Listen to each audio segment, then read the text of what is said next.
I've been meaning to go over Bloodstained Curse of the Moon for a while since it arrived in 2018, but with so many other games coming out at the time, and me also trying to catch up with the Kingdom Hearts reviews before 3 came out, and now almost finishing the Devil May Cry marathon, I wasn't sure when this was going to be done. But now's finally the perfect time to talk about Curse of the Moon, especially with the recent release of Ritual of the Night. I'm sure many of you have seen these games around somewhere, but in case you don't know why the Bloodstained series is huge right now, it's because both Curse of the Moon and Ritual of the Night were Kickstarter campaigns that promised grand returns to the classic style of gameplay from the Castlevania series. Curse of the Moon was going to focus on the 8-bit NES trilogy, more specifically Castlevania 3, Dracula's Curse, while Ritual of the Night was going to go back to the Metroidvania format made popular by Symphony of the Night in 1997. I should really do some more Castlevania games at some point. The last one I talked about was Symphony of the Night back in 2013 during my first year of university. At the time, I was thinking about doing the Game Boy trilogy next, but I'll most likely end up doing Rondo of Blood instead, given how accessible that one is nowadays. I may not have been born yet when Castlevania started out, nor did I grow up playing it, but I still hold games like Castlevania 1, 3, 4, Rondo of Blood, and Symphony of the Night very dear to me. They're a great example of a time where games were a lot simpler and cleverly throws in famous monsters for the Belmonts and Alucards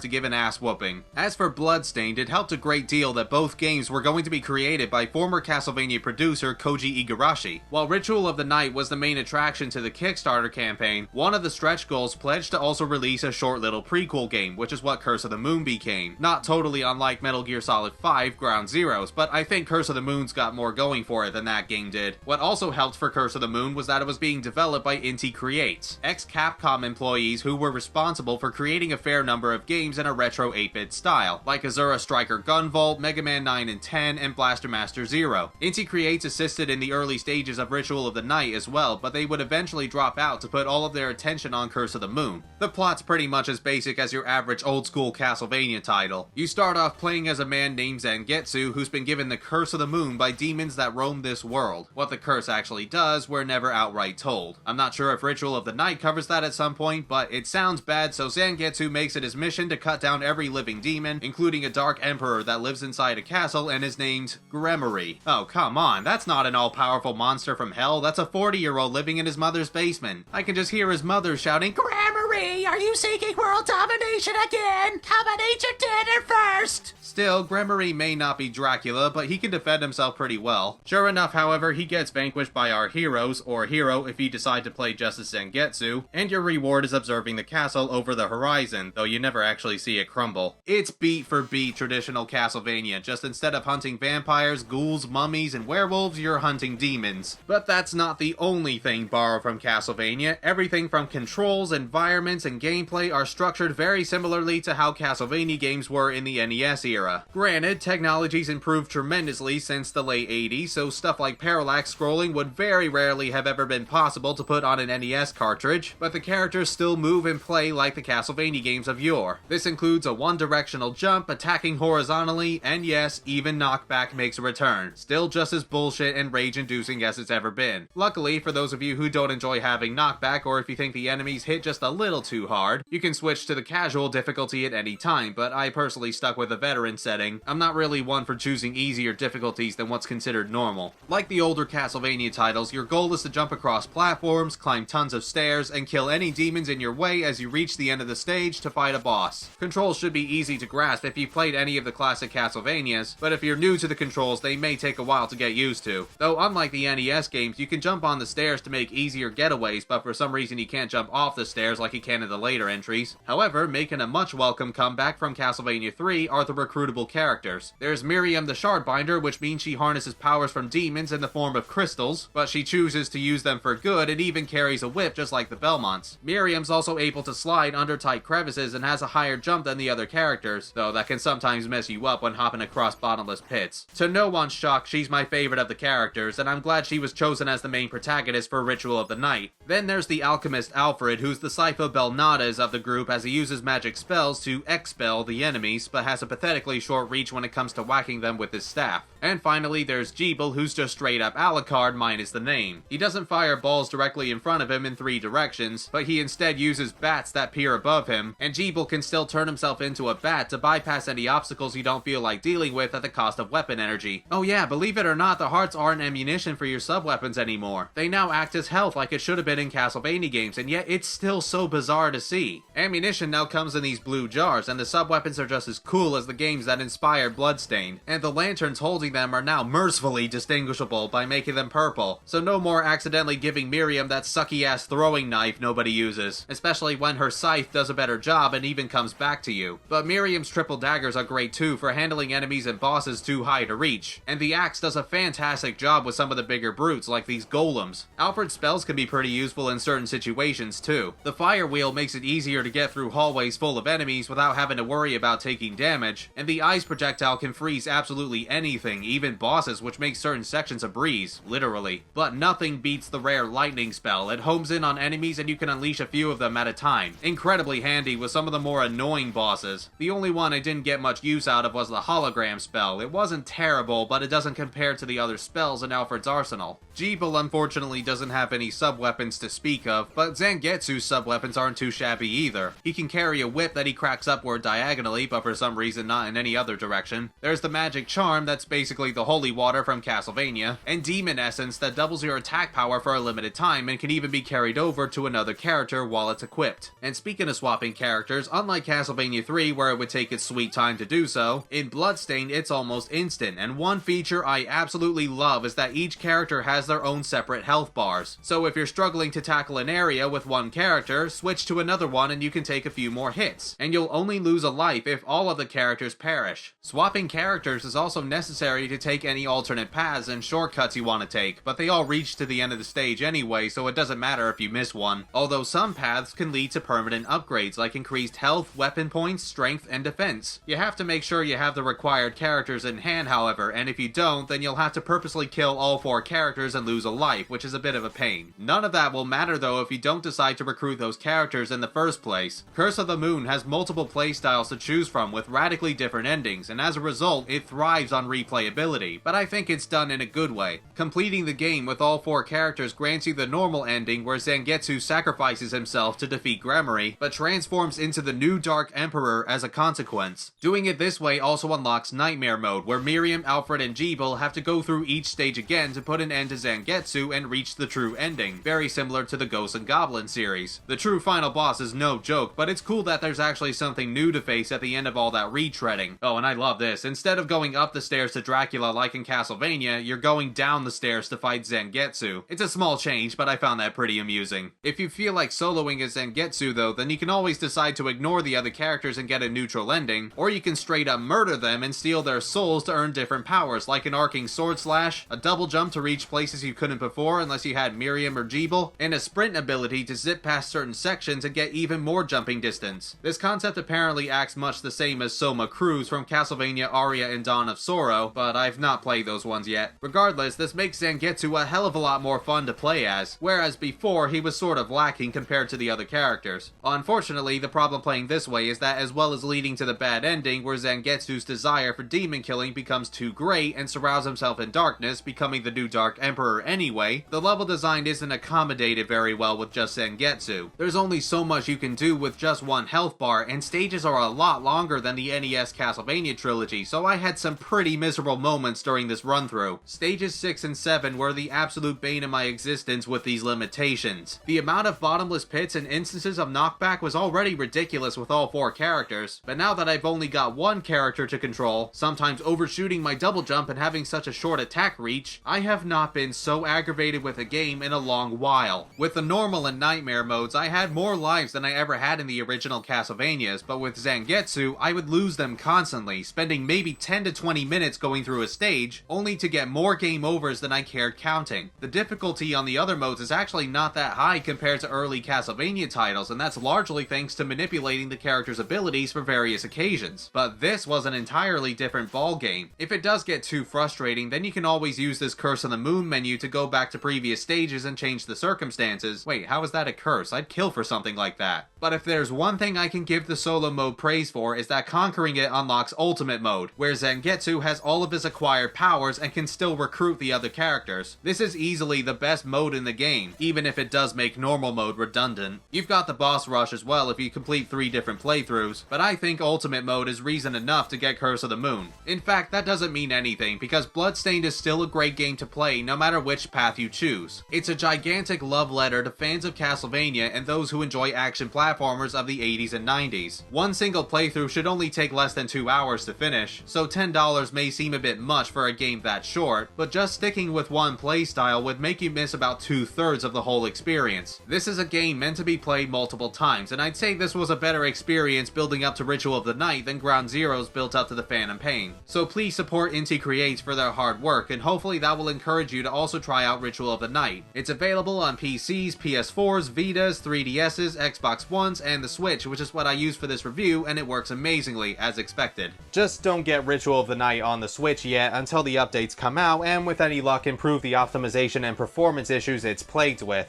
Whenever that does happen, I'll be sure to review it as soon as possible, and maybe do some more Castlevania games in the near future. I'd love to do a Rondo of Blood video someday. Right now though, it's time to put an end to the Devil May Cry marathon with the latest one in the series, Devil May Cry 5. I'm quite looking forward to doing this one, and I hope you are too. See you all later, and take care. Catch up with the Kingdom Hearts reviews before 3 came out, and I wasn't sure when this was going to be done. And I forgot my line. But now's finally the perfect time to go, why am I not, I'm not doing Ritual of the Night, I'm doing Curse of the Moon. But now's finally the perfect time to, I did it again, I'm not doing Ritual of the Night, I'm doing Curse of the Moon.